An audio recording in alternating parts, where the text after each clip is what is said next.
The wolves are out, and they're coming for Enphase. They're coming for Vitaly's shares. And Vitaly's like, no. You took my Bitcoin, you took my Tesla, you ain't taking my motherfucking They're taking Enphase. my Enphase. Oh, let's not forget, like and subscribe. Like and subscribe, like and subscribe, like and subscribe. Yeah, we've been talking about Enphase for a while. So anyone who's started watching the channel with us, we at least I am very bullish on Enphase.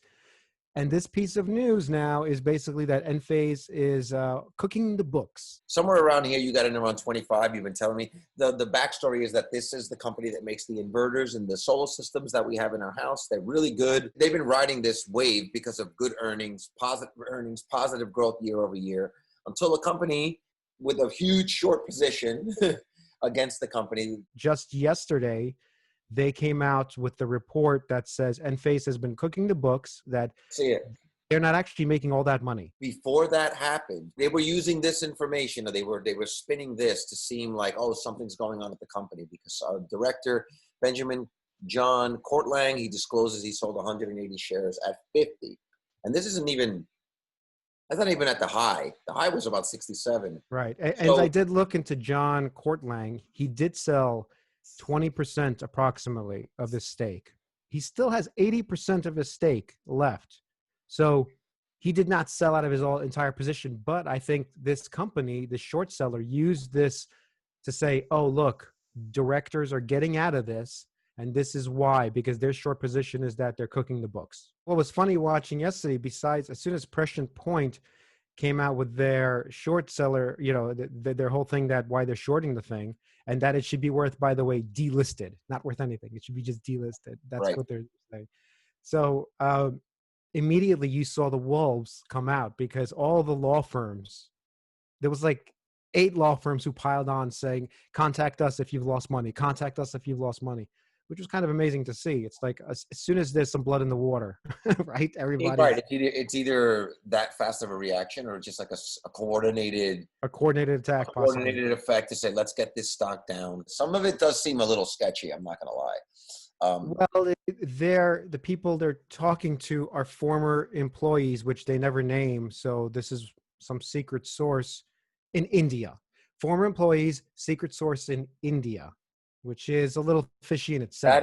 That's fishy. If there's a guy, like one guy in India saying, yeah, you know, they cook the book, that's a little sketchy. It's not like the accountant in India said, hey, they're cooking the books. It's some former employee, who knows who that is, if that person even exists, saying, a couple of them supposedly saying that something is wrong, that they shouldn't be making this much money, but no one actually has any facts. If you look, I'll show to the report a little bit here. Why don't I share my screen? I don't know if this is possible.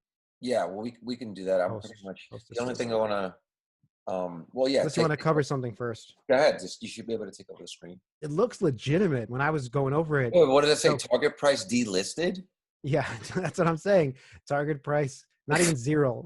Not even zero. They want to be gone. First of all, you know, there's companies that have probably done worse than Enphase and bigger, and were not delisted. They were just probably fined by the SEC. Correct this a mistake, and then we're going to fine you millions of dollars, and you will continue with your business after you correct your accounting mistakes, whatever. Yes. Yeah, the same thing is being applied, by the way, to Tesla every single year.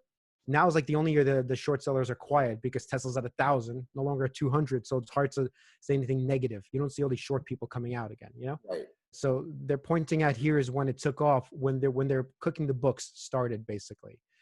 They're claiming that I think around 200 million of profits is fake, that it's somehow cheated. Enphase has stacked its executive team in both the U.S. with numerous loyal former colleagues from Cyprus and Sun Edition, seemingly to create an environment conducive to fraud.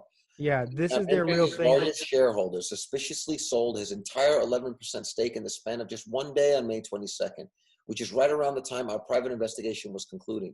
We believe he sold because he learned of the existence of our private investigation.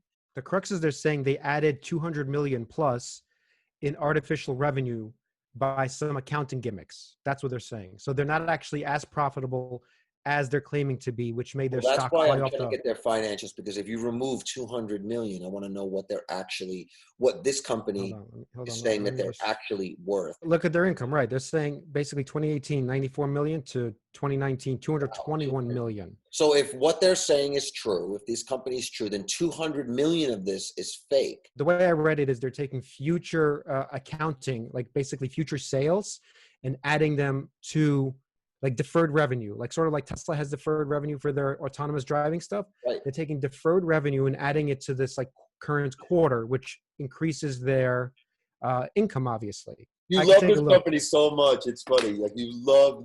No. I was scared. Okay, let's go into what happened yesterday. I have a lot of shares. I'm not going to discuss now, but a lot more than we originally discussed. I don't want everybody to know, but so I got a little bit terrified at around $48. I saw it tumbling, and I was like, "What's going on? Right? Why is it just crashing?" And I literally sold 100 shares, and I had more than that. And I sold 100 shares while I read about This crap. what was happening. And then as I got more information on what was happening, I was like, well, it doesn't seem like they have any evidence for what they're saying.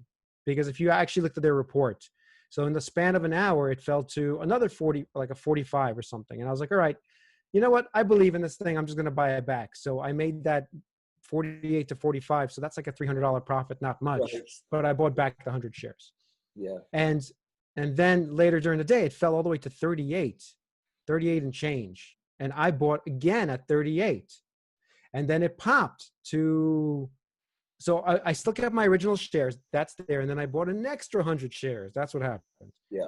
And we were talking during that time. So I had a lot of shares at that point. And I was like, do I really want to be invested in a possible fraud? Right. So in that time since yesterday, I still kept all my shares and I've made around $800 just playing 100 shares back and forth. I'm still of the belief that it's going to be very volatile too. I might hit back 38.40 again, but I'm not selling my main shares. I just want to keep those and I'm going to ride it through because it's sort of to me like if this is a winner, then it's like a 10x winner. And if it's a loser, then yes, I lose my position and I lose what funds I have. But the upside I feel is like a 10x upside. Enphase Energy source 21% at the JP Morgan defends the company from a scathing short seller report and says the stock has a 48% upside. So they're thinking that this thing's going to go, this thing will basically go up 50% from wherever it is now. I didn't know what was going to happen at all. And then it fell even lower. Then I'm like, well, now it's just becoming an opportunity to buy because now it's at a certain point that it's too low. That it's gone beyond the point of like, no, you can't sell it. No, you can't sell at that point. Right. So I ended up buying at 38 and 25 cents or whatever it fell down to. I actually bought it pretty much at the bottom, which was amazing. Yeah. I thought it was going to go lower. I thought it was going to hit 35. It hit, but like you don't right know. At the end of the day. And you don't know. You don't know if it's going to hit 35 or 30. You just don't know. It seems like when there's blood in the water, it's time to do options, actually. Look at this one. This one's great. Does it have any sales? Yeah, there's one. One person bought it. $19. What does it say?